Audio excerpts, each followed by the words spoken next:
My best friend called me crying and said that my boyfriend was obsessed with her. So I woke her up from her delusion. Me and Jasmine had been best friends since middle school when she moved from Arizona and didn't know anyone. I introduced her to my friend group, helped her catch up in classes, and we became inseparable. We went to different colleges but stayed close, talking every day and visiting each other monthly. After graduation, we both moved back to our hometown and got apartments 10 minutes apart. That's when I started dating Alex. Alex worked at the engineering firm downtown, and we met through my cousin's birthday party. He was shy, funny, and genuinely kind. Jasmine was happy for me at first, saying it was about time I found someone decent after my string of terrible relationships. She'd come to our movie nights, join us for dinner, and everything was normal for about 4 months. Then Jasmine started acting weird. She'd text me after hanging out saying Alex kept staring at her. I'd laugh it off because Alex barely made eye contact with anyone besides me due to his social anxiety. She'd say he was finding excuses to sit next to her when we all went out. In reality, I always sat in the middle with Alex on one side and Jasmine on the other. She started dressing up more when she knew Alex would be around, wearing low-cut tops and asking if she looked good. Alex never noticed because he was usually showing me memes on his phone or talking about work. One night, Jasmine called me crying at 11 p.m. She was sobbing so hard I could barely understand her. She kept saying she was sorry and didn't mean for it to happen. I thought someone died. Finally, she managed to say that Alex was in love with her and she didn't know how to handle it. I asked what she meant. She said she'd been picking up on signs for weeks and it was killing her to keep this from me. I asked what signs. She said he always laughed at her jokes. He laughed at everyone's jokes because he was polite. She said he complimented her new haircut last week. He said it looked nice after she directly asked him 3 times if he noticed anything different. She said he texted her about my birthday gift ideas, which proved he was using me as an excuse to talk to her. I reminded her I literally asked him to text her because she was helping me plan the party. She said I was in denial and she could prove it. The next day, Jasmine showed up at my apartment with a whole presentation. She had analyzed Alex's social media likes and noticed he'd liked 5 of her photos in the past year. 5 photos out of hundreds she posted. She said his favorite coffee shop was near her gym, which meant he was hoping to run into her. His favorite coffee shop was there before she ever joined that gym. She said he mentioned her name 12 times at dinner last week. We were literally talking about her new job, so obviously her name came up. She started crying again, saying she never wanted to hurt me, but the heart wants what it wants. She actually said that. I asked if Alex ever told her he had feelings for her. She said he didn't need to use words when his actions were so obvious. I called Alex right there on speaker, asked him directly what he thought about Jasmine. He said she seemed nice, but kind of intense lately, and asked if she was okay. Jasmine grabbed my phone and told Alex he didn't need to hide anymore, that I knew about their connection. Alex asked what connection. She said the way he looked at her, talked to her, how he was always trying to be near her. Alex said he was confused and asked if Jasmine was drunk. She started yelling that he was gaslighting her and they both knew what was between them. Alex told me my friend needed professional help and hung up. Jasmine said his denial proved he was in love with her. 2 days later, Jasmine texted Alex saying I gave her permission to explore their feelings and asked him to meet her for coffee. Alex sent me the texts immediately and asked if Jasmine was having a mental breakdown. I confronted Jasmine and she said she was testing him to prove his feelings. She literally thought he'd jump at the chance to be with her. When he didn't respond to her follow-up texts, she said he was playing hard to get. She started showing up at his work during lunch. Security had to escort her out twice. She told the security guard she was Alex's girlfriend, and I was the crazy ex who wouldn't let go. The security guard called Alex to confirm, and Alex said he'd never dated her and to call the police if she came back. She joined his gym and would stand next to him on the treadmills. He switched gyms. She found out which one and joined that too. He started working out at home. She told our entire friend group that Alex was sending mixed signals and leading her on while staying with me out of pity. Most of them knew she was being insane, but a few started questioning things because she was so convinced. I had to show them the unhinged text she'd sent both of us. The breaking point came when she showed up at Alex's parents' house during Sunday dinner. Alex's mom opened the door with her reading glasses still perched on her nose, looking at Jasmine with this confused smile that didn't quite reach her eyes. She asked how Jasmine knew their address since they'd only met twice before at casual dinners. Jasmine didn't answer, just pushed past her into the house saying she needed to talk to Alex without me there manipulating everything. I heard Alex's voice from the dining room getting higher and panicked, asking his mom what was happening. His dad's chair scraped against the floor as he stood up fast. I was still at my apartment when my phone buzzed with Alex's text that just said, "Help, she's here," and my stomach dropped because I knew exactly who he meant. Alex's dad walked into the entryway and told Jasmine in this firm voice that she needed to leave right now. Jasmine's eyes filled with tears, and she said she just needed 5 minutes to explain everything, that Alex had been secretly reaching out to her, and she couldn't keep pretending anymore. Alex's parents looked at each other with these worried faces because their son was literally backing away from Jasmine toward the kitchen. Alex's mom put her hand on his shoulder and asked if he was okay. Jasmine kept talking about signs and hidden messages, and how Alex's love for her was so obvious to everyone except his controlling girlfriend. Alex's dad repeated that she needed to leave, louder this time. Jasmine sat down on their couch like she lived there and said she wasn't going anywhere until Alex admitted his true feelings. I drove to Alex's parents' house going way over the speed limit, my hands shaking on the steering wheel. When I pulled up 10 minutes later, Jasmine was sitting on their front porch with her arms crossed. Alex's mom was standing by the door looking completely lost about what to do. Jasmine saw me get out of my car and immediately started talking to Alex's mom about how I'd been emotionally abusing Alex for months. She said I kept him away from his friends, monitored his phone, and made him feel guilty for having any life outside our relationship. Alex's mom looked at me like she was trying to figure out if any of this could possibly be true. I walked up the porch steps and Jasmine stood up, getting right in my face. She said Alex deserved someone who trusted him, someone who didn't need to control every second of his day. I could see the neighbors' curtains moving as people watched this scene play out on a quiet Sunday evening. I tried to keep my voice calm and told Jasmine she needed professional help. She laughed this bitter laugh and said that's exactly what manipulative people say when they're losing control. Alex's dad came outside with his phone in his hand and said he was calling the police. Jasmine's whole face changed and she screamed that I was the one who needed help, that my insecurity was so bad I had to invent this whole story about her being obsessed. She yelled about how I couldn't handle that Alex might have feelings for someone else, someone better. More neighbors came outside now, standing in their yards watching. An older man from across the street started walking over asking if everything was all right. Jasmine turned to him and said her boyfriend's crazy ex was harassing her. Alex appeared in the doorway looking pale and exhausted. The neighbor looked confused, asking Alex if he knew what was going on. 2 police cars pulled up about 5 minutes later. Jasmine immediately stopped yelling and wiped her face, switching to this calm, rational voice that made my skin crawl because it was so fake. She smiled at the officer and said there'd been a misunderstanding, that she came to visit her boyfriend and his parents overreacted. The officer asked who the boyfriend was, and Jasmine pointed at Alex. The officer walked over to Alex and asked directly if this woman was his girlfriend. Alex said no, he'd never dated her and she needed to leave. The officer asked if Alex wanted her here, and Alex said absolutely not. Jasmine's face did this thing where it just crumpled, like someone had reached inside and pulled all her bones out. She looked at Alex with these huge wounded eyes and said he didn't have to lie anymore, that she understood his family was putting pressure on him. The officer asked Jasmine to come with him to her car. She stood up slowly, staring at Alex the whole time like she was waiting for him to change his mind. The officer had to physically guide her by the elbow because she kept stopping and turning back. When they got to her car, the officer talked to her for a few minutes while his partner took statements from Alex and his parents. Jasmine got in her car finally and started the engine. As she drove away, she rolled down her window and screamed that Alex was making a huge mistake. She yelled that one day he'd realize what he gave up, that he'd come crawling back when he got tired of being controlled. Her voice got quieter as she drove down the street, but we could still hear her. Alex's mom grabbed my hand and squeezed it hard. She was shaking. Inside the house, Alex sat on the couch with his head in his hands. His whole body was trembling and his parents kept asking what the hell just happened. I sat down next to Alex and started explaining from the beginning, from the night Jasmine called me crying about Alex being in love with her. I told them about the presentation with the social media analysis, about her showing up at his work, about the text claiming I gave permission for them to date. Alex's mom's mouth fell open and she kept saying she had no idea, that Jasmine seemed so normal when they met her before. His dad paced around the living room getting angrier as I talked.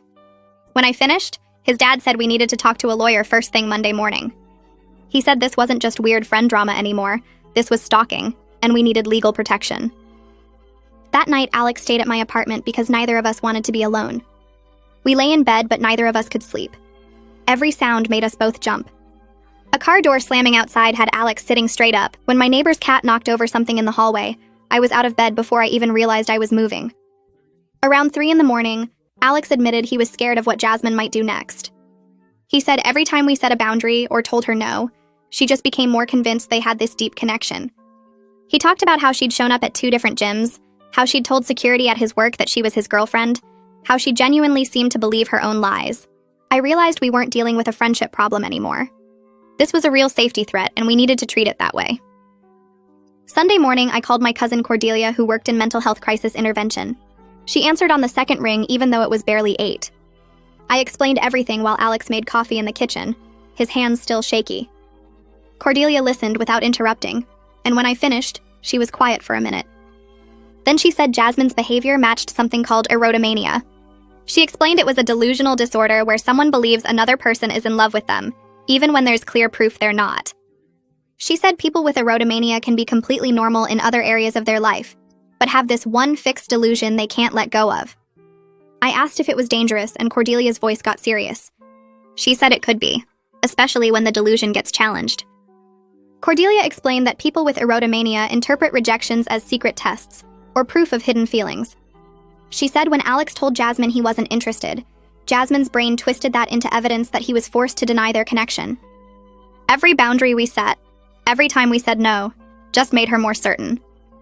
Cordelia told us we needed to document absolutely everything from now on. Save every text, every voicemail, write down every incident with dates and times. She said we needed to stop all direct communication immediately, because any response, even telling her to stop, would feed the delusion. Most importantly, she said we needed legal protection right away. She used the word restraining order and said these situations could turn violent when the person's delusion got threatened enough. I looked at Alex standing in my kitchen doorway holding 2 mugs of coffee, and I saw real fear in his eyes. Monday morning, Alex's dad made a call to someone named Lincoln Abernathy before we even finished breakfast. He handed Alex the phone, and I watched Alex nod along, his jaw tight, saying yes sir and thank you about 6 times. When he hung up, his dad said Lincoln could see us at 10, and we should bring everything. I grabbed my laptop and Alex collected his phone while his mom packed the leftover police report and witness statements into a folder. We drove to Lincoln's office in the business district downtown, a brick building with his name on a brass plaque by the door. The waiting room had leather chairs and magazines nobody ever reads, and a receptionist who smiled too brightly considering why people probably came here. Lincoln came out exactly at 10, a man maybe 50 years old wearing a suit that looked expensive but not flashy. He shook our hands with a firm grip and led us back to his office where he had a yellow legal pad already out on his desk. We sat across from him and I put my laptop between us while Alex set his phone down. Lincoln asked us to start from the beginning and explain everything, so I opened my laptop and pulled up the first weird text Jasmine sent me about Alex staring at her. Lincoln took notes while I talked, his pen moving fast across the yellow paper. I showed him the text where Jasmine said I gave her permission to date Alex, and Lincoln's expression got harder. Alex pulled up the messages Jasmine sent him directly asking to meet for coffee and the follow-up texts when he didn't respond. Lincoln read them twice, his mouth pressed into a thin line. Then Alex showed him the emails from his office security about the 2 incidents where they escorted Jasmine out, and Lincoln asked if he could photograph those with his phone. I found the police report from Sunday dinner on my laptop and turned the screen, so Lincoln could read the whole thing. He scrolled through it slowly, occasionally making small sounds in his throat that weren't quite words. When he finished reading, he sat back in his chair and looked at both of us with an expression I couldn't totally read. He said we had more than enough evidence for a restraining order, way more than most cases he saw. Then he said the word that made my stomach drop: criminal stalking charges.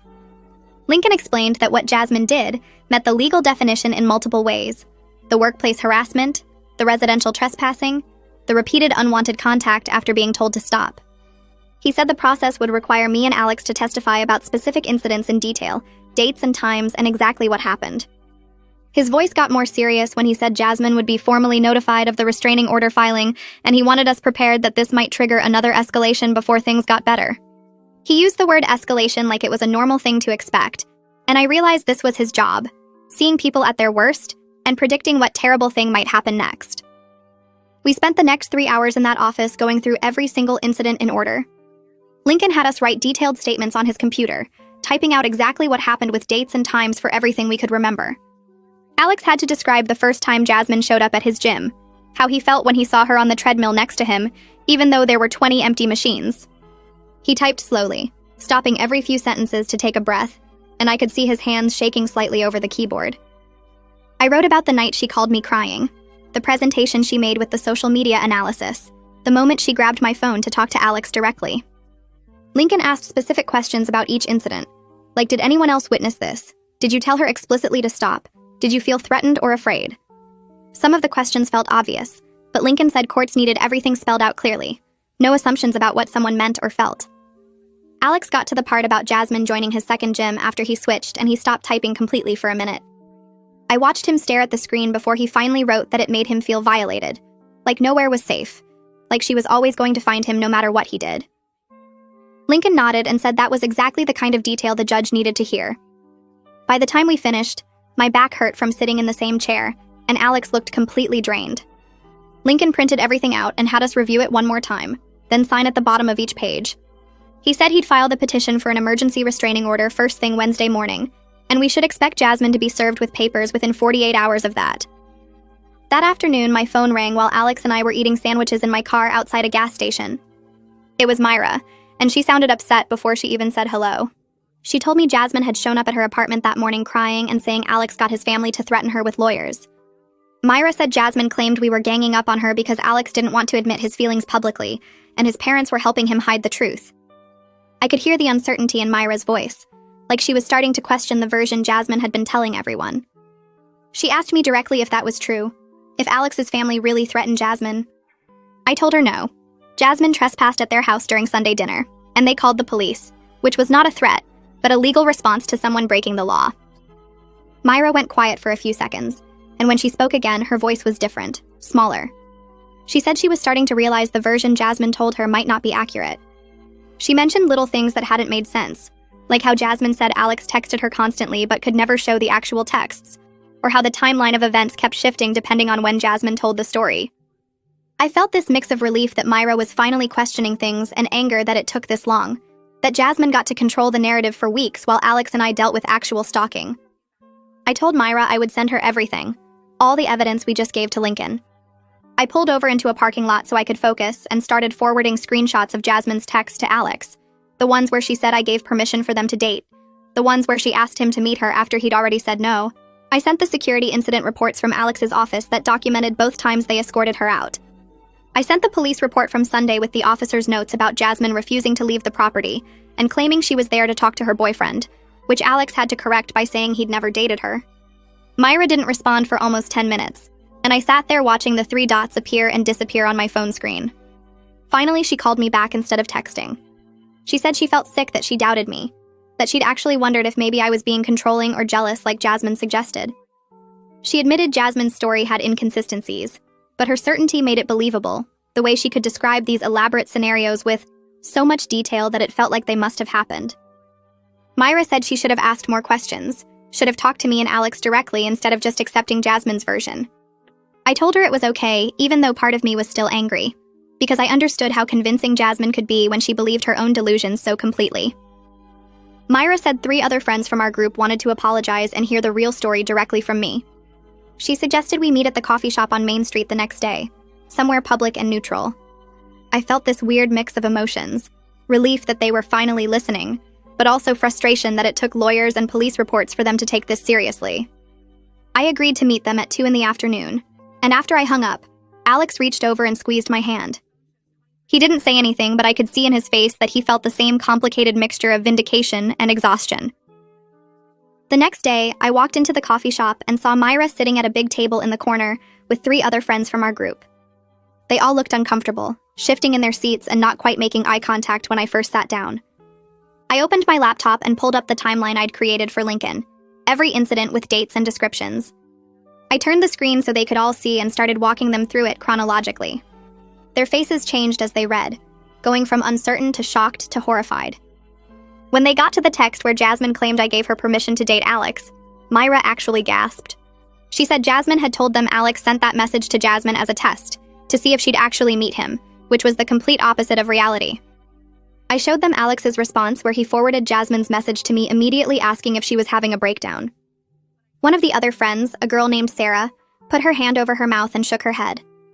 Another friend admitted that Jasmine had been privately messaging each of them with slightly different versions of events. Sarah said Jasmine told her that Alex confessed feelings during a work event, but told Myra that he'd shown up at her apartment and told someone else that they'd been secretly texting for months. None of them had compared notes until now because Jasmine specifically asked each person to keep their conversations private, saying she was embarrassed and didn't want everyone knowing her business. They realized now that she'd been manipulating them by controlling the information flow, making sure nobody could piece together that her stories didn't match. A third friend, a guy named Marcus, said Jasmine had asked him to spy on me and report back what I was saying about Alex. He'd thought it was weird at the time, but Jasmine framed it like she was worried about me and wanted to make sure I was okay. He said he felt like an idiot now for not seeing through it. The friend group sat there for another hour talking through everything, and by the end they all agreed to cut contact with Jasmine completely. Myra said they'd provide witness statements if Lincoln needed them, documenting how Jasmine tried to manipulate them and spread false information about Alex. It felt validating to have them finally understand and believe me, but it also felt deeply sad. Our entire social circle was fracturing, splitting into people who supported us, and people who'd have to cut ties with Jasmine. The Jasmine I knew for 15 years, the girl who moved from Arizona and didn't know anyone, who I helped with homework and invited to everything, felt like a complete stranger now. I didn't recognize her in the person who showed up at gyms and workplaces and Sunday dinners, who created elaborate false narratives and believed them so completely that she could convince others. When I left the coffee shop, I felt lighter and heavier at the same time, relieved to have support, but grieving the friendship that was never coming back. Wednesday morning, Lincoln called to say he'd filed for the emergency restraining order at the courthouse. He explained that Jasmine would be served with papers within 48 hours, meaning someone would show up at her apartment or workplace and hand her official legal documents. He said we should expect her to either love bomb us with apologies or escalate with anger when she realized this was legally serious, that the court system was now involved and this wasn't just friend drama anymore. He told us not to respond to any contact attempt regardless of what she said, that any response would reset the harassment clock and potentially weaken our case. He said to document everything, save every text and voicemail and email, note every time she drove past our apartments or showed up somewhere we were. His voice was calm, but firm when he said the next few days were critical, that this was when people with delusions either were accepted reality or doubled down harder. I thanked him and hung up, then immediately told Alex what Lincoln said. We both felt this strange anticipation, like waiting for a storm we knew was coming, but couldn't predict exactly when it would hit. That night, my phone started buzzing around 8 p.m. and didn't stop. Jasmine's name kept flashing on the screen over and over, each call going to voicemail when I didn't pick up. Lincoln had been clear about not answering, about not giving her any opening to claim we were still in contact, or that I was encouraging her behavior. I watched the notifications pile up, 17 missed calls in 2 hours, and each one felt like a physical weight pressing down on my chest. Alex sat next to me on the couch looking at his own phone, his jaw tight as he scrolled through work emails trying to distract himself from the constant buzzing coming from my device. The voicemails accumulated in my inbox, little red numbers climbing higher and higher. And part of me desperately wanted to listen, because somewhere in my brain I still believed my actual friend might be in there somewhere, might say something that would make this all make sense. But I knew better now. Knew that the Jasmine leaving those messages wasn't the girl I'd known since middle school, and listening would only hurt me more without changing anything about the situation we were trapped in. The next morning, Alex's phone lit up with a text from Quentin at work. I watched his face go pale as he read it. Then he turned the screen toward me without saying anything. Jasmine had shown up at their office building again, apparently thinking she could just walk in and see Alex like nothing had happened, like Lincoln hadn't filed legal paperwork and warned her to stay away. Security recognized her immediately from the previous incidents and called the police before she even made it through the lobby doors. Quentin's text said she'd been arrested for trespassing since the building management had formally banned her from the property after the second time she'd harassed Alex during his lunch break. She was in police custody now, actually arrested with handcuffs and everything, and the reality of how far this had escalated hit me like a truck. This wasn't just friend drama anymore or even stalking that we could document and report. This was criminal charges and jail time and a permanent record that would follow Jasmine for the rest of her life. Lincoln called an hour later and his voice was calm, but I could hear the satisfaction underneath when he explained what happened. Jasmine had spent 4 hours in a holding cell before her parents posted bail and got her released, and he said this actually strengthened our restraining order case significantly because it showed the pattern continuing even after police involvement and official warnings. The judge would take it seriously when we went to court, would see that Jasmine wasn't just confused or going through a rough patch, but actively refusing to respect boundaries even when those boundaries were enforced by law enforcement. He told us to keep documenting everything, to save any texts or calls or attempts at contact, because each piece of evidence made our case stronger and showed we genuinely needed legal protection from someone who wouldn't stop on her own. Friday morning, my phone rang with an unknown number, and I almost didn't answer, thinking it might be Jasmine calling from a different phone to get around being blocked. But something made me pick up, and Jasmine's mom's voice came through the speaker, choked with tears and barely coherent. She said they'd had no idea things had gotten this bad, that Jasmine had been telling them Alex was her boyfriend and I was a jealous ex-friend trying to break them up out of spite. They'd believed her because why wouldn't they believe their own daughter? and now they were devastated to learn the truth from the police report and the trespassing charges and everything we'd documented. Her mom kept apologizing over and over, saying she should have known something was wrong when Jasmine's stories didn't quite add up, when she refused to let them meet Alex or got defensive when they asked normal questions about the relationship. I felt bad for her because I knew what it was like to watch someone you love disappear into delusion, to realize the person you thought you knew had been replaced by someone you didn't recognize at all. Jasmine's dad got on the phone after her mom couldn't talk anymore through the crying. His voice was tight and controlled, like he was barely holding himself together, and he asked if there was any way to resolve this without legal action, because they were trying to get Jasmine into psychiatric treatment. I understood what he was asking, understood that he wanted to protect his daughter from having a restraining order and criminal record. But I also remembered Alex's face when Jasmine showed up at his parents' house during Sunday dinner. I explained as gently as I could that we'd tried everything else, that we'd been patient and understanding and given Jasmine so many chances to stop. But she'd showed up at Alex's family home and that crossed a line we couldn't uncross. He went quiet for a long moment and then said he understood, that they'd cooperate with whatever we needed and provide any information that might help get Jasmine the mental health treatment she clearly required. Before he hung up, he said he was sorry. Not just for what Jasmine had done, but for not seeing it sooner. And I felt tears running down my face because this whole situation was destroying so many people beyond just me and Alex. Lincoln called back Tuesday afternoon to tell us the restraining order hearing was scheduled for the following Tuesday morning at 9 a.m. He walked us through what to expect, explaining that Jasmine would be in the courtroom because she had the right to face her accusers and defend herself against the order. He warned us that she might try to speak directly to Alex, might try to make eye contact or gesture or do anything to get his attention and prove their connection was real. We needed to stay calm no matter what happened, needed to let the legal process work, and trust that the judge would see through her delusion to the documented pattern of harassment and stalking. He said to dress professionally but not fancy, to answer questions clearly and honestly, and to focus on facts rather than emotions when we testified about what she'd done. His voice was steady and reassuring, but I could tell he was preparing us for how hard this was going to be, for having to face Jasmine in person, and recount everything she'd done while she sat there watching us. That weekend, Alex and I barely left my apartment, ordering takeout and watching movies we'd already seen, because neither of us could focus on anything new. We were both emotionally exhausted, drained from weeks of constant stress and fear, and looking over our shoulders everywhere we went. Alex kept apologizing like this was somehow his fault for being polite to my friend, for laughing at her jokes and complimenting her haircut when she asked directly, for all the normal friendly behavior that her brain had twisted into proof of secret love. It broke my heart because he'd done absolutely nothing wrong, had just been his usual kind and socially anxious self, and now he was carrying guilt for something that existed only in Jasmine's delusion. I told him over and over that this wasn't his fault, that mental illness doesn't need a reason or a cause, but I could see he didn't fully believe me yet. Sunday evening, I finally gave in to the temptation I'd been fighting all week and listened to one of Jasmine's voicemails. I regretted it immediately, wished I could unhear her sobbing voice saying she knew Alex was forced to do this by his controlling family, that their love was tested like Romeo and Juliet or some other tragic romance. She said she'd wait for him no matter how long it took, that real love could survive anything including restraining orders and family interference and temporary separations. Her voice had this dreamy quality to it, like she was narrating a movie in her head instead of talking about real life with real consequences, and I felt sick listening to how completely she believed the false reality she'd constructed. I deleted the voicemail and blocked her number on yet another level, then sat there feeling dirty and sad and angry all at once. Cordelia showed up at my apartment that evening with Thai food and a determined expression.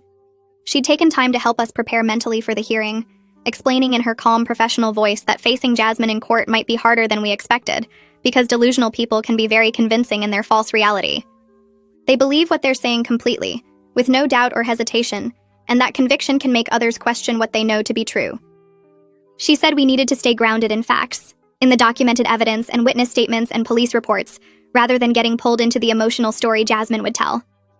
She practiced questions with us, had us recount incidents clearly and specifically, and reminded us that the judge had seen cases like this before, and would know what to look for in someone experiencing erotomania. Monday night, I couldn't sleep no matter how tired I was, my brain refusing to shut off as I lay there staring at my ceiling. I kept thinking about middle school Jasmine who'd moved from Arizona and didn't know anyone, how scared and alone she'd looked that first day, until I invited her to sit with my friend group at lunch. I remembered helping her catch up in classes, introducing her to everyone, promising we'd always be friends no matter what because that's what best friends did. The grief of losing that person to mental illness hit me in waves, rolling over me until I was crying in a way I hadn't let myself since this whole nightmare started. Alex held me while I sobbed, not saying anything because there was nothing to say, and I mourned the friendship that had shaped who I was for 15 years, but would never exist again in any form I recognized. Tuesday morning, I woke up with my stomach in knots because today was the hearing, and I'd have to see Jasmine in person for the first time since that night at Alex's parents' house. We got to the courthouse 40 minutes early because Alex wanted to be prepared, and Lincoln had told us to arrive with time to spare in case there were any last-minute issues.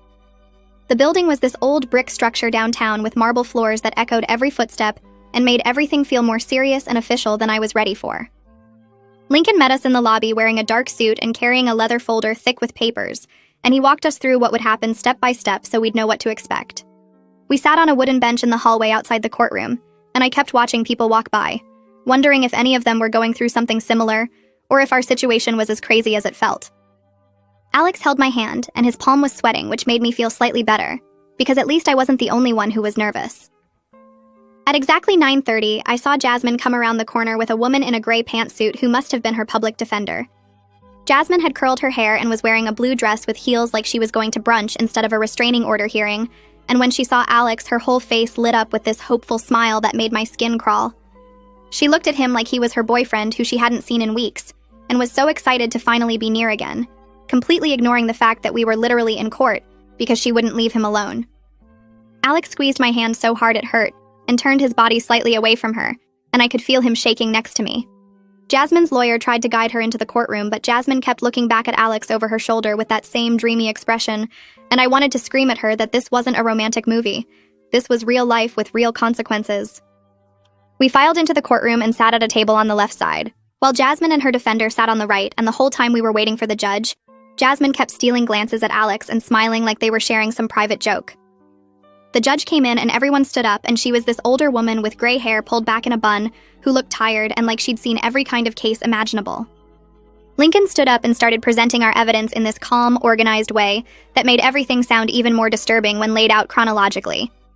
He showed the judge printed copies of Jasmine's texts to Alex where she said I'd given her permission to date him, then the security reports from Alex's office building documenting the 2 times she'd been escorted out, then the police report from when she showed up at his parents' house. He called Quentin as a witness, and Quentin described seeing Jasmine in the office lobby multiple times looking for Alex, and how uncomfortable it made everyone in their department. He brought up our mutual friends who'd submitted written statements about how Jasmine had told them different versions of events to keep them from comparing notes and realizing she was lying. Jasmine's public defender was this young woman who looked increasingly uncomfortable as Lincoln kept stacking up evidence, and during a recess she asked to speak with Jasmine privately in the hallway. Through the courtroom door, I could hear Jasmine's voice getting louder and more upset, insisting that the evidence was misinterpreted and that Alex was just scared to admit his feelings publicly. When they came back in, the defender looked defeated and Jasmine's eyes were red from crying, but she still had this stubborn set to her jaw like she refused to accept what was happening. The judge called Jasmine to the stand and she walked up there with her shoulders back and her head high, and I realized she genuinely thought this was her chance to finally make everyone understand the truth as she saw it. She started talking about how she and Alex had developed this deep connection over the months, describing long conversations that I knew for a fact never happened because I was literally there during most of their interactions. She said Alex would look at her across the table during group dinners with such longing in his eyes that he'd find excuses to text her about random things just to have contact with her, that he'd mentioned her name constantly because he couldn't stop thinking about her. She spoke with such complete conviction, like she was describing memories that were absolutely real to her, and I finally understood how she'd managed to convince some of our friends initially, because she wasn't lying in her mind. She truly believed every word. She talked about how Alex had joined her gym to be near her, and how he'd shown up at places she frequented hoping to run into her, which was the exact opposite of reality where he'd been actively avoiding her and changing his routine to get away. The judge was taking notes and her expression stayed neutral, but I saw her eyes narrow slightly. When Jasmine described a conversation where Alex supposedly confessed his feelings, and Lincoln immediately pulled out Alex's work calendar, showing he'd been in a meeting during the time Jasmine claimed this happened, Jasmine didn't even seem bothered by the contradiction, just said the meeting must have been on a different day, because she remembered the conversation so clearly. When Lincoln asked her about the text where Alex explicitly said he wasn't interested, Jasmine smiled, and said that was just him being cautious because he was worried about hurting me, that she could see the real truth in how he looked at her when he thought no one was watching. The judge asked her to step down and called Alex to testify, and I could see his hands shaking as he walked up to the stand. His voice was quiet at first, and the judge had to ask him to speak up, and he described how scared he'd felt when Jasmine started showing up at his work and his gym. He talked about changing his entire routine, looking over his shoulder constantly, feeling unsafe in places that used to be normal parts of his day. He said he'd stopped going out with friends because he was worried she'd show up, that he'd started having anxiety about leaving his apartment because he never knew where she might appear next. His voice cracked when he talked about the night she showed up at his parents' house, and how violated he felt that she'd tracked down their address and invaded his family's home. The whole time Alex was speaking, I was watching Jasmine's face, and she was smiling. Actually smiling like he was declaring his love instead of describing how much fear and stress she'd caused him. She had this soft, dreamy look in her eyes like she was watching a romantic scene in a movie, completely disconnected from the reality of what he was actually saying. The judge noticed too because she kept glancing at Jasmine with this increasingly concerned expression. When Alex finished testifying, the judge asked Jasmine to stand, and she looked directly at her and asked in a very clear, firm voice if Jasmine understood that Alex did not want any contact with her. Jasmine's smile didn't waver, and she said that what Alex says and what he really feels are two different things, that she can see the truth in his eyes even. When his words say something else, that their connection goes deeper than what can be expressed in a courtroom setting. The judge's expression went from concern to hard in about 2 seconds, and she said that she'd heard enough. She granted a 3-year restraining order requiring Jasmine to stay 500 feet away from me, from Alex, from both our apartments, from both our workplaces, and from Alex's parents' home. Jasmine's face crumpled and she started crying, saying the judge didn't understand, that this was all a huge mistake, that she and Alex just needed time to work things out without interference. Her lawyer put a hand on her arm trying to calm her down, but Jasmine kept talking, her voice getting louder and more desperate as she insisted that real love couldn't be stopped by a piece of paper. The bailiff stepped forward and Jasmine's lawyer physically guided her toward the exit while she was still crying and protesting. We walked out into the courthouse hallway, and I felt shaky with relief and exhaustion, like I'd been holding my breath for weeks and could finally let it out. Jasmine's parents were waiting outside the courtroom, and they approached us looking completely broken. Her mom had tears running down her face, and she kept apologizing, saying they had no idea things had gotten this bad because Jasmine had told them Alex was her boyfriend, and I was just jealous. Her dad looked about 10 years older than the last time I'd seen him at a barbecue 6 months ago, and he said they were taking her to get a full psychiatric evaluation that day because clearly something was very wrong. I could see they were grieving too, mourning the daughter they thought they knew and trying to accept this stranger who'd replaced her. Her mom reached out like she wanted to hug me, then pulled back, and she said she was so sorry for everything Jasmine had put us through. They'd make sure she got the help she needed. They walked away toward where Jasmine was standing with her lawyer near the elevators, and I watched them put their arms around her while she cried into her mom's shoulder. Lincoln pulled us aside and explained that violating the restraining order was a criminal offense that would result in immediate arrest and possible jail time. He said we needed to document any attempted contact, no matter how small, save every text or voicemail or social media message, and report it to the police right away. He warned us that the next few weeks would be the highest risk period, because that's when people either accept the reality of the order or escalate in a last attempt to make contact. We thanked him and walked out of the courthouse into bright sunshine that felt surreal after the fluorescent lights and heavy atmosphere inside. That night, Alex and I ordered Chinese food and sat on my couch in complete silence for almost an hour. We were both too exhausted to talk, and I kept replaying moments from the hearing in my head, seeing Jasmine's face when Alex testified about being scared, hearing her insist that she knew his real feelings better than he did. Alex finally broke the silence and said he felt like he could breathe for the first time in weeks, that having the legal protection made him feel safer, even though he knew a piece of paper couldn't physically stop her. I realized my shoulders were up near my ears, and when I tried to relax them, they actually hurt from holding so much tension for so long. The next few days were quiet in a way that felt almost wrong. I kept expecting my phone to ring with Jasmine's number, or to see her car parked outside my apartment, and every time I heard footsteps in the hallway, I tensed up waiting for a knock that never came. The absence of constant crisis was almost as stressful as the chaos had been because I didn't trust that it was really over. Couldn't quite believe that the restraining order would actually stop her when nothing else had. A week after the restraining order, my phone buzzed with a text from Myra. She sent me a screenshot of a friend request from Jasmine on Instagram with a long message attached. The message rambled about how everyone had abandoned her when she needed them most, and how she thought real friends would stand by her through anything. Myra had blocked her immediately and reported it to both me and Alex. I stared at the screenshot, feeling this weird mix of relief and sadness, because at least our friends were finally taking this seriously, instead of questioning whether Jasmine might have a point. Myra texted that she felt stupid for ever doubting me, and that seeing Jasmine try to manipulate her way back into their lives made her realize how sick Jasmine really was. 3 days later, Alex got an email from his workplace security with an update. Jasmine hadn't attempted to enter the building since the restraining order was served. The security team had circulated her photo to all the guards and updated the access system to flag her immediately if she tried to enter any company property. Quentin stopped by Alex's desk that afternoon and mentioned that word had spread around the office about what happened. Alex's face went red, and he looked down at his keyboard because he hated being the center of attention, and the idea of his coworkers knowing his personal business made him want to disappear. But Quentin said everyone was looking out for him now, and if anyone saw Jasmine anywhere near the building, they'd report it right away. That night, Alex told me he'd actually gotten emotional in the bathroom at work because people cared enough to protect him, and he wasn't used to that kind of support from anyone except me. 2 weeks after the hearing, I was making dinner when Jasmine's mom called. My stomach dropped when I saw her name on my phone because I didn't know if this meant more problems or what. Her voice sounded tired when she told me that Jasmine had been officially diagnosed with erotomania by the psychiatrist they'd taken her to see. She explained that Jasmine was starting treatment with medication and therapy, but still didn't believe she was sick. Jasmine kept insisting that everyone was conspiring against her, and that the diagnosis was just another way for me and Alex to turn people against their relationship. Her mom said at least Jasmine was in the mental health system now, where professionals could monitor her, and hopefully the medication would start working soon. I thanked her for calling and updating us, even though it must have been hard for her to admit her daughter needed that level of help. The next week, I made an appointment with a therapist because I couldn't stop thinking about all the times I'd explained away Jasmine's weird behavior. I kept replaying moments from the past few months, wondering if I should have seen this coming or done something differently. The therapist's office was in a building downtown, and I sat in the waiting room picking at my cuticles until she called me back. I told her everything from the beginning, and when I got to the part about Jasmine showing up at Sunday dinner, I started crying because I still couldn't believe my best friend since middle school had turned into someone I didn't recognize. The therapist explained that delusional disorders can emerge in early adulthood, and there was nothing I could have done to prevent it. She said Jasmine's brain was creating a false reality that felt completely real to her, and no amount of friendship or intervention from me would have stopped that process. It helped to hear that, but it didn't completely erase the what-ifs that kept running through my head at 3 a.m. That weekend, Alex and I had a long conversation on my couch about how this whole experience had changed us.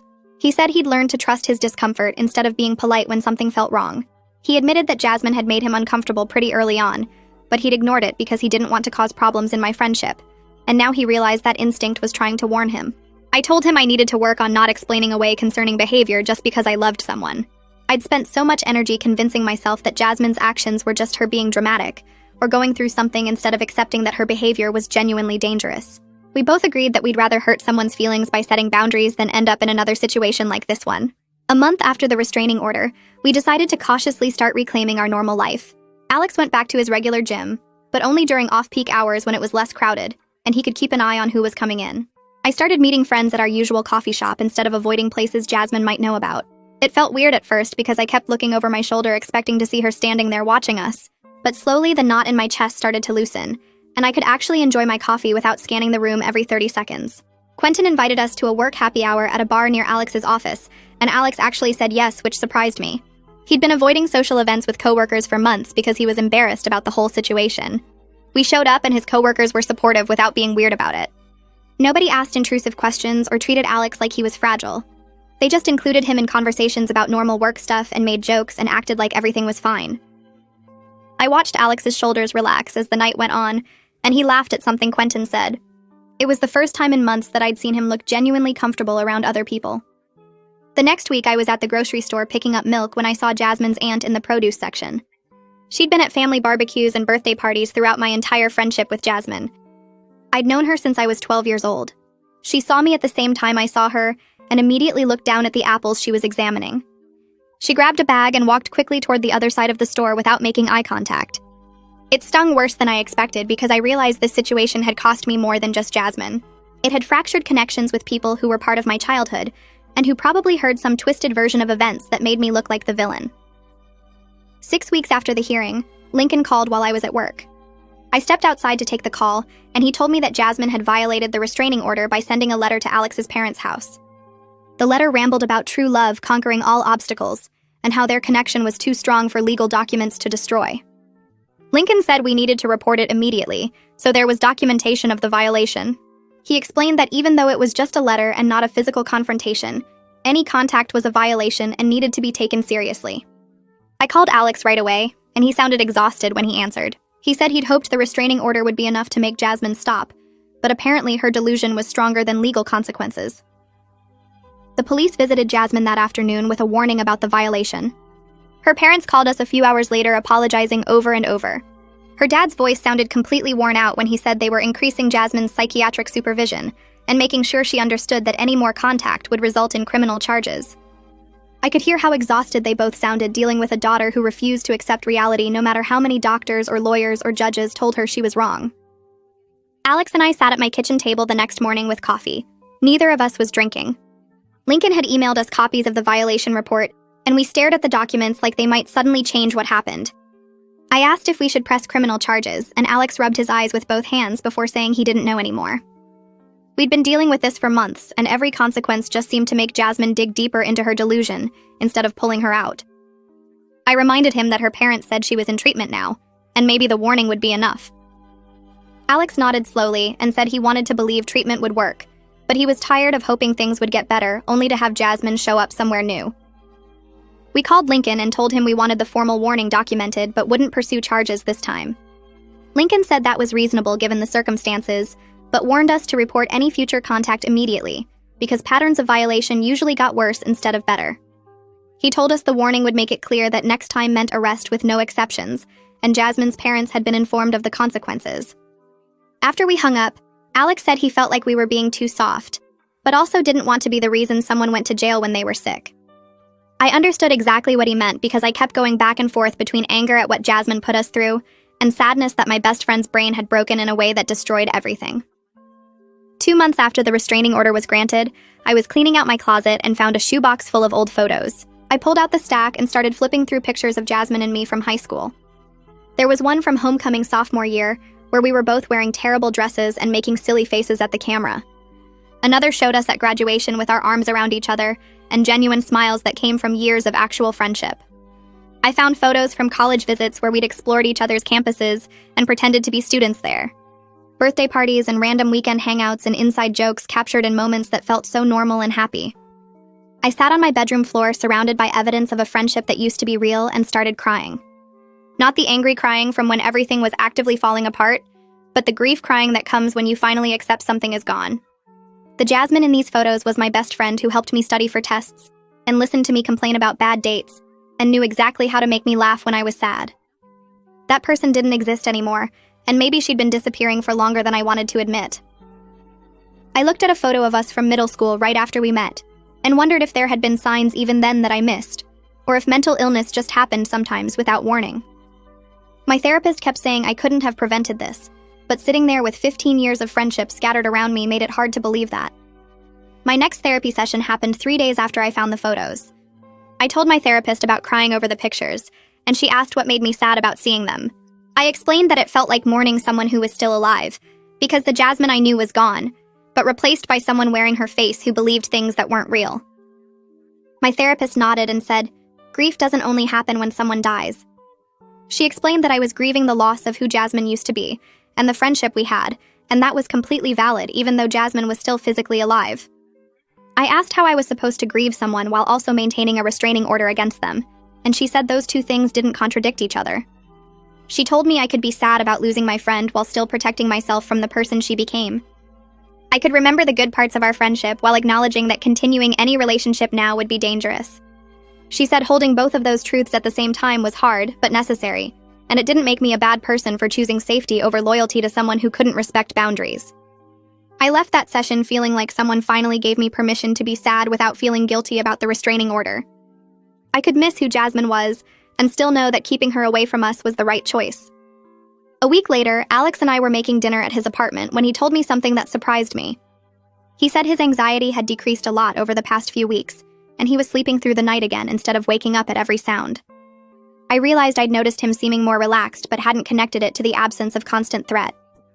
He explained that for months he'd been looking over his shoulder everywhere he went, checking his car for signs someone had been near it and dreading his commute because he never knew if Jasmine would be waiting somewhere. Now he could go to work without scanning the parking lot first. He could go to the gym without wondering if she'd show up on the treadmill next to him. He could visit his parents without worrying about finding her on their porch. I watched him chop vegetables with steady hands and realized how much tension he'd been carrying that I'd gotten used to seeing.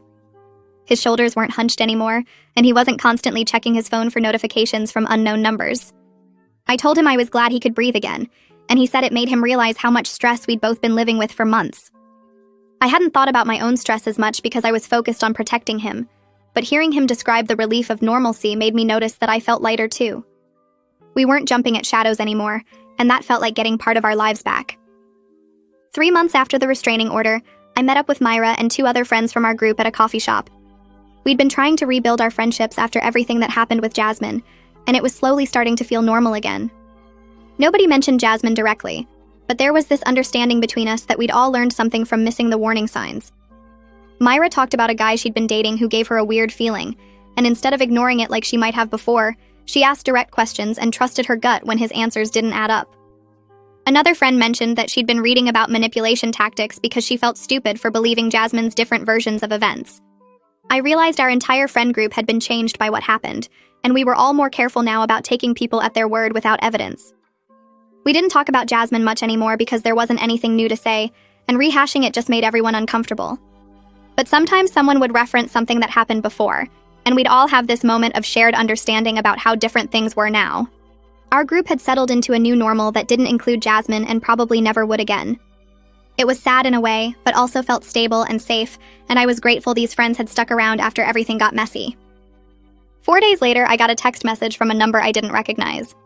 My stomach dropped before I even opened it because unknown numbers meant potential violation and more legal drama. But when I read the message, it was from Jasmine's mom using a new phone number. She said she wanted to update me on Jasmine's treatment and asked if I was willing to hear it.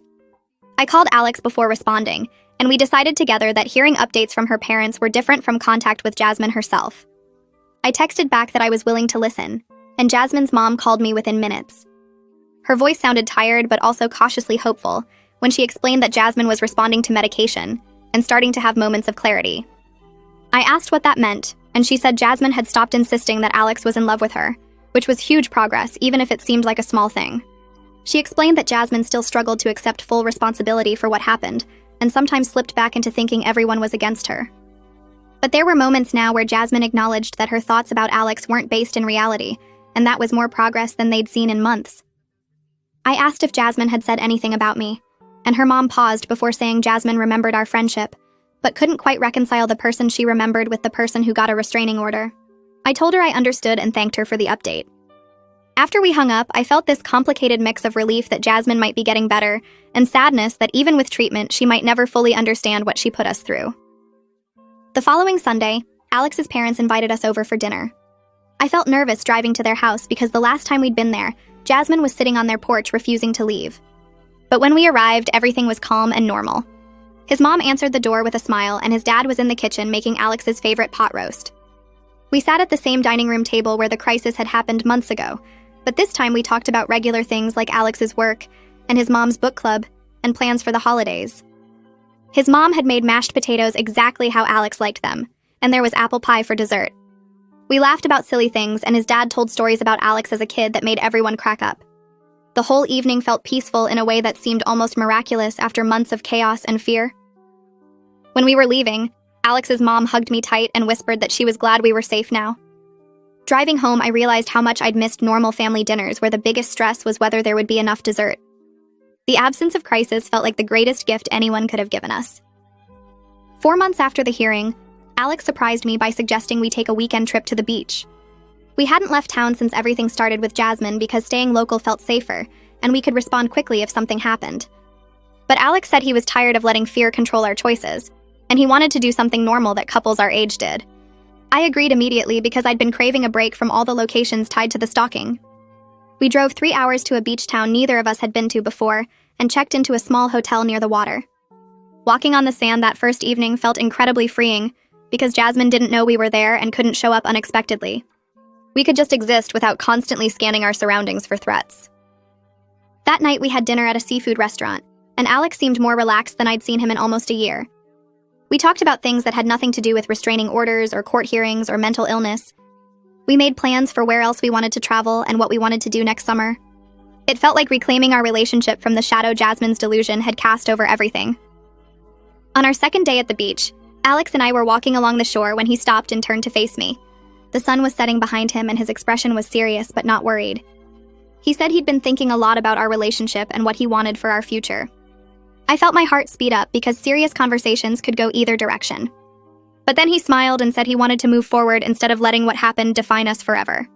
He talked about maybe moving in together next year when my lease was up. He mentioned places he wanted to travel with me and things he wanted us to experience together. He said he was tired of making decisions based on fear and wanted to start building the life we actually wanted, instead of the one Jasmine's stalking had forced us into. I felt tears in my eyes, but good ones this time because I wanted all of those things too.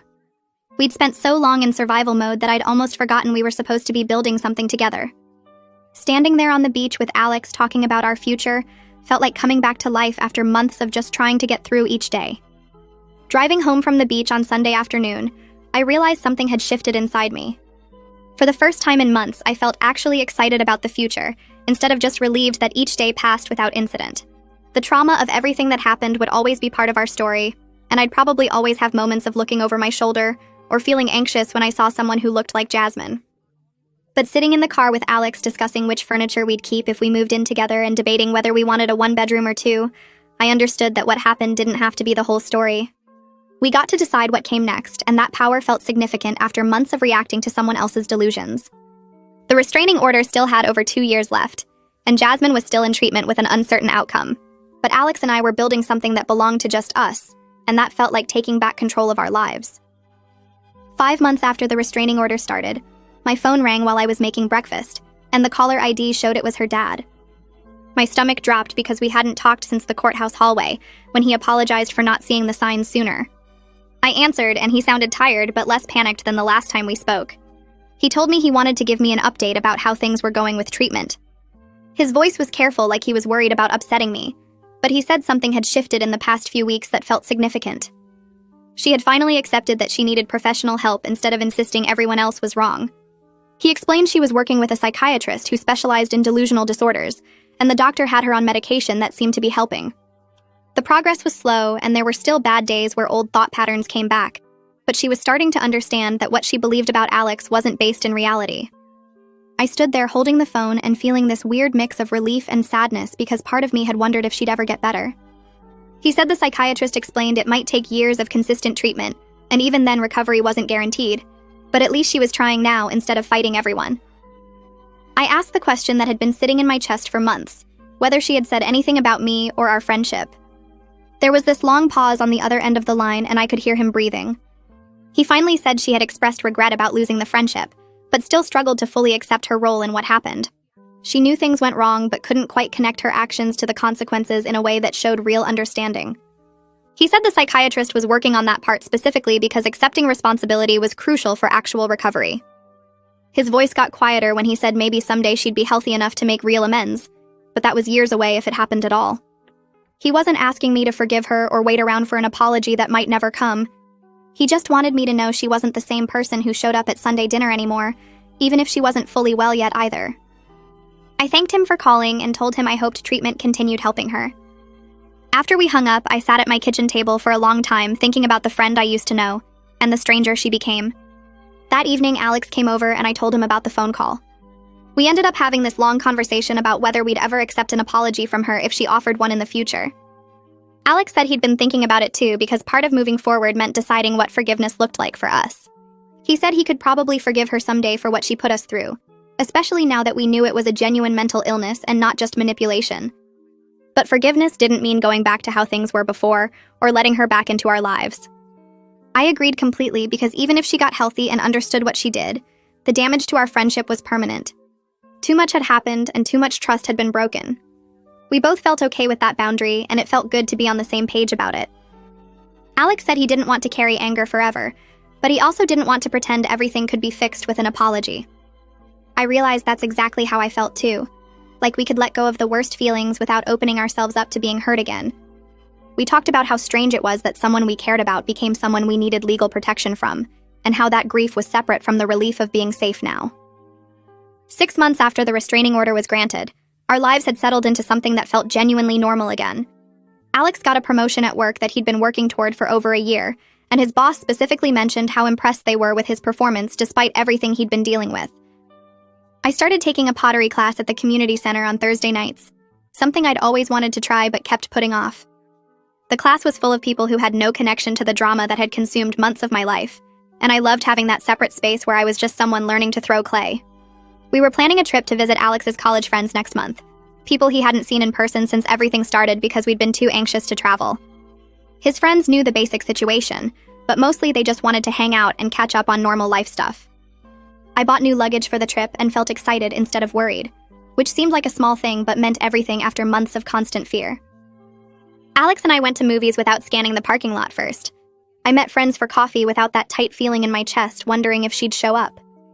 We existed in the world like regular people again instead of like targets waiting for the next incident.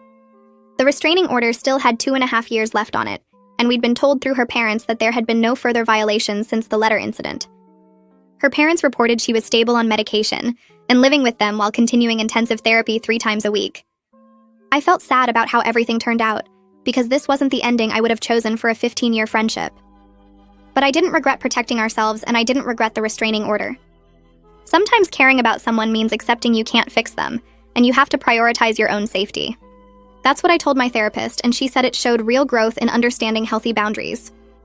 On a random Tuesday evening, Alex and I were sitting on my apartment balcony watching the sunset and drinking iced tea. The air was warm, and I could hear kids playing in the courtyard below. Alex turned to me and said he was grateful we got through everything together because it proved we could handle hard things as a team.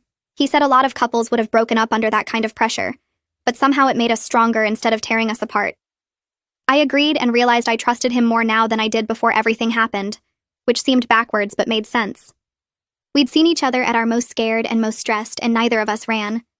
We made decisions together and supported each other and came out the other side still wanting to build a life together. For the first time since that midnight phone call 6 months ago when everything started falling apart, I felt completely at peace with where we were. The fear that had been sitting in my chest for so long was finally gone, replaced by this quiet certainty that we were going to be okay. I was excited about the future instead of just relieved to survive each day. We had plans and dreams again instead of just crisis management strategies. Alex reached over and held my hand, and we sat there watching the sky turn pink and orange. I thought about how 6 months ago I couldn't have imagined feeling this calm or this hopeful. The trauma would always be part of our story, and I'd probably always have moments of looking over my shoulder or feeling anxious when I saw someone who looked like her from behind. But sitting there with Alex planning our trip and talking about maybe getting a dog next year and debating whether we wanted to move in together when my lease ended, I understood that what happened didn't have to define everything that came after. We got to write the next chapters ourselves, and that power felt significant after months of reacting to someone else's delusions.